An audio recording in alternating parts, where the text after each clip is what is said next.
मित्रों नमस्कार, मैं हूं राकेश कुमार। आप देख रहे हैं मत अभिमत।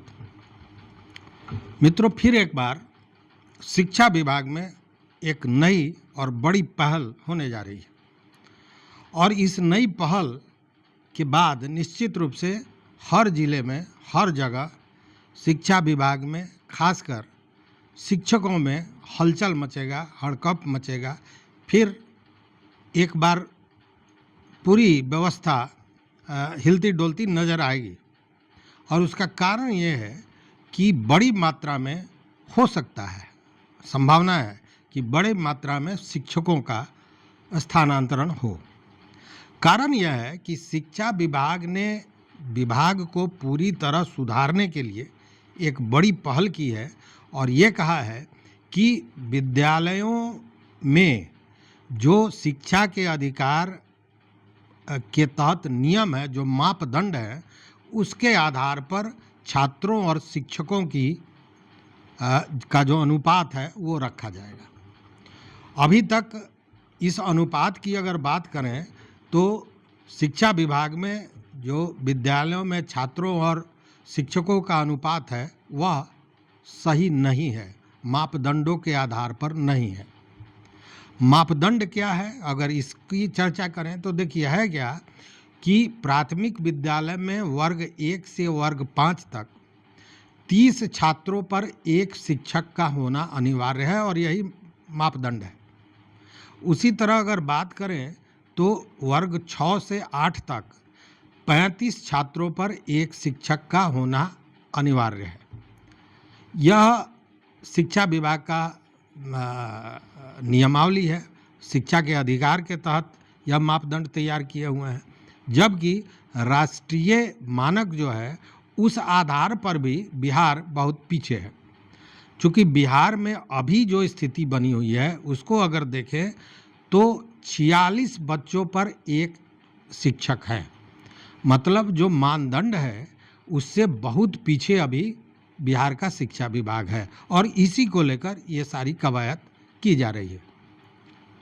इसके लिए बजाबते विभाग द्वारा जिला के सभी जिला शिक्षा पदाधिकारियों को लिखा गया है कि वो अपने क्षेत्र के विद्यालयों में छात्रों और शिक्षकों के अनुपात का लिस्ट तैयार कर लें।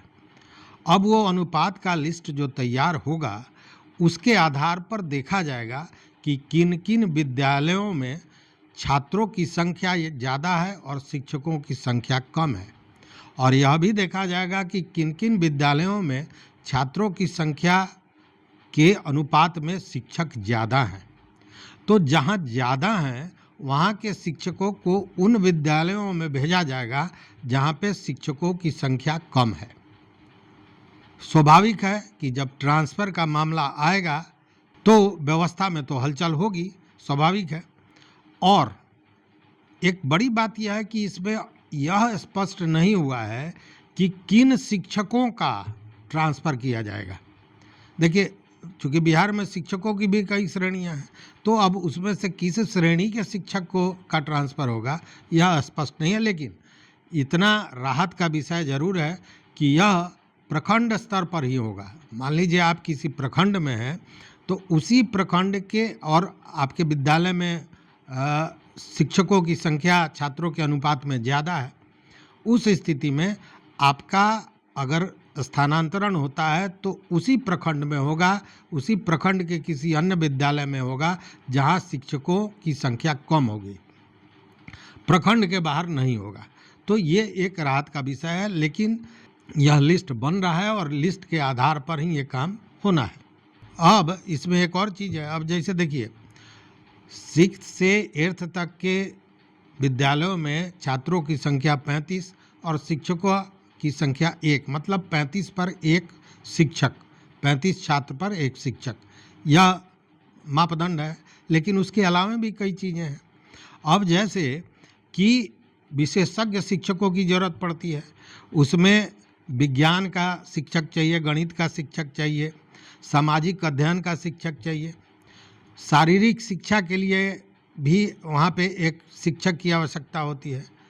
और जहाँ पे इन छात्रों की संख्या 100 से ज़्यादा होगी वहाँ पे एक अस्थायी प्रधानाध्यापक की आवश्यकता होगी, एक अंशकालिक कला शिक्षक की भी ज़रूरत होगी, स्वास्थ्य एवं शारीरिक शिक्षा के लिए ज़रूरत होगी अंशकालिक रूप में। तो ये इन सारे चीज़ों को देखना है और इसके हिसाब से सूची बनाकर अनुपात देखकर और उसके बाद स्थानांतरण किया जाना है। और इसी को लेकर सारे जिला शिक्षा पदाधिकारियों को यह कहा गया है कि वो लिस्ट छात्र और शिक्षकों का तैयार करें अनुपात के आधार पर।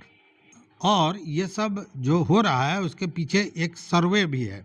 देखिए 2023 में एक सर्वे हुआ था उत्तर बिहार के लगभग 81 विद्यालयों का, और उस सर्वे में ये पाया गया कि राष्ट्रीय मानक के अनुरूप जो RTE है उसके मानकों के अनुरूप एक भी विद्यालय उन 81 विद्यालयों में जिसमें सर्वे हुआ था नहीं पाए गए।